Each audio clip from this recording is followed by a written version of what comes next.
Result आने में अभी 11 ही दिन बाकी थे और निकिता की मौत हो जाती है। आखिर क्या था कारण निकिता की मौत का? एग्जाम का प्रेशर या फिर कुछ और? आइए पूरे डिटेल्स में जानते हैं।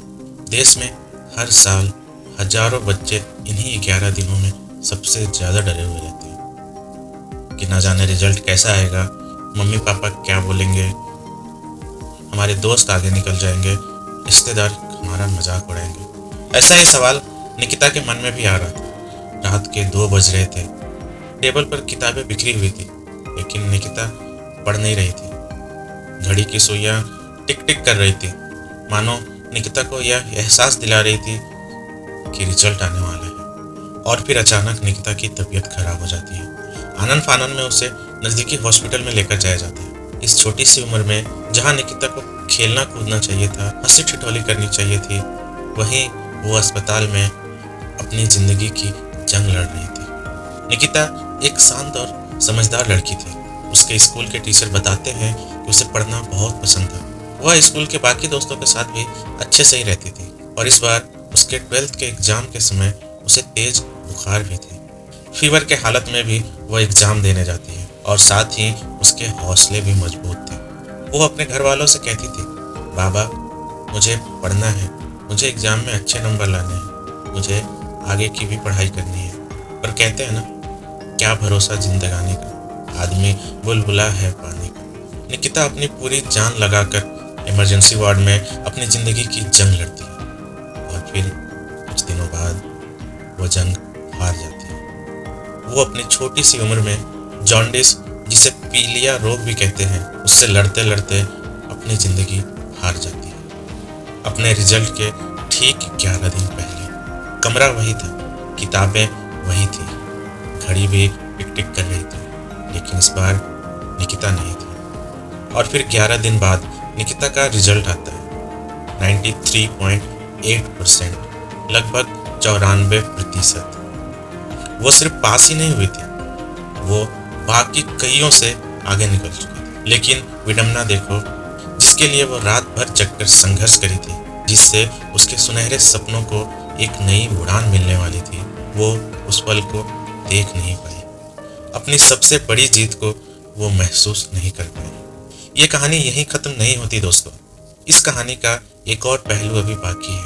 हर साल देश में लाखों करोड़ों बच्चे एग्जाम देते हैं और उन्हीं में से हजारों फेल भी होते हैं, और जिसका डर इन्हीं 11 दिनों में बच्चों के अंदर सबसे ज्यादा रहता है, क्योंकि हर साल हजारों बच्चे फेल भी हो जाते हैं। कई अपने सपनों से हार जाते हैं और कई डर से ही टूट जाते हैं।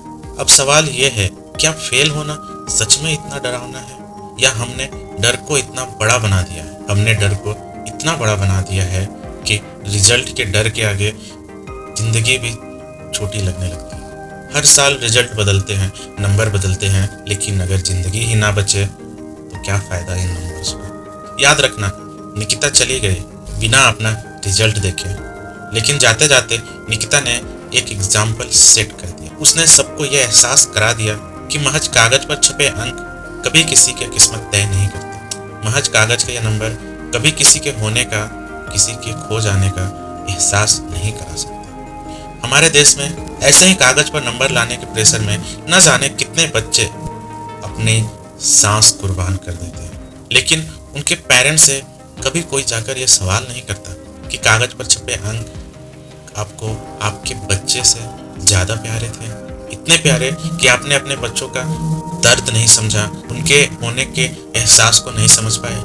जब किसी का बच्चा उससे छिन जाता है तो उस दर्द को कोई दूसरा नहीं समझ सकता, लेकिन हमें वो दर्द समझना पड़ेगा। निकिता ने हमें यह एहसास दिला दिया कि कागज पर नंबर जरूरी नहीं होते, बल्कि बच्चों की खुशी, बच्चों का साथ ज्यादा जरूरी होता है।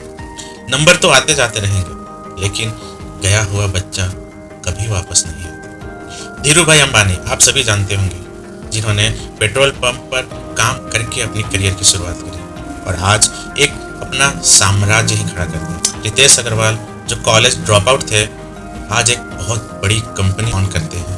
कैलाश काटकर जो 12वीं भी पूरी नहीं कर सकी, आज एक बहुत बड़े साइबर कंपनी के मालिक हैं। और सबसे बड़ा जीता जागता उदाहरण हमें आपको सभी को मालूम है, हम सब जानते हैं एक 12th फेल की कहानी। 12वीं फेल वो बच्चा जो ना जाने कितनी बार फेल हुआ, चीटिंग भी करी फिर भी फेल हुआ, लेकिन ये फेलियर उसकी किस्मत डिसाइड नहीं कर सका। उसके संघर्ष, उसके खुद के ऊपर के भरोसे, उसकी जिम्मेदारियां और सबसे बड़ी ताकत उसके अपनों के साथ ने उसके फेलियर को भी बदल कर रख दिया।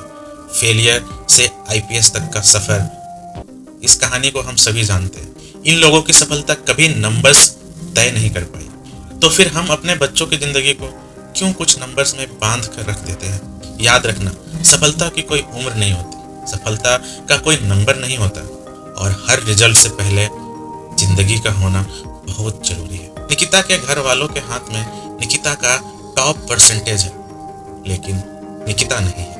ये कहानी लिखते और बोलते समय मेरे अंदर भी एक दर्द मच पड़ा था दोस्तों। मैं सोचता हूँ तो भी खौफ खा जाता हूँ कि उन पेरेंट्स पर क्या गुजरती है जिनके बच्चे एग्जाम के प्रेशर में आकर जिंदगी की जंग हार जाते हैं। अगर आपके घर में भी बच्चे हैं तो आपके बच्चों के लिए मैं हाथ जोड़कर विनती करता हूँ, कभी ऐसा मोमेंट क्रिएट ना होने दे जहाँ आपके बच्चे को एग्जाम एक जंग जैसा महसूस हो, क्योंकि युद्ध और जंग से कभी किसी को खुशी सुकून नहीं मिलता। जितना हो सके अपने बच्चों को प्यार, सपोर्ट और उनकी रिस्पॉन्सिबिलिटी के बारे में अवेयर कराइए। उन पर एग्जाम नंबर्स लाने का प्रेशर ना दीजिए। अब क्या 12वीं में उसने पेपर जब शुरू हुए उसको बुखार हो गया, और बुखार भी कुछ ज़्यादा ही हो गया। गोली टिक्की लेती रही और ऊपरती रही, पेपर देती रही। उसने कहा पेपर मैं नहीं छोड़ने वाली, मैंने टॉप करना है।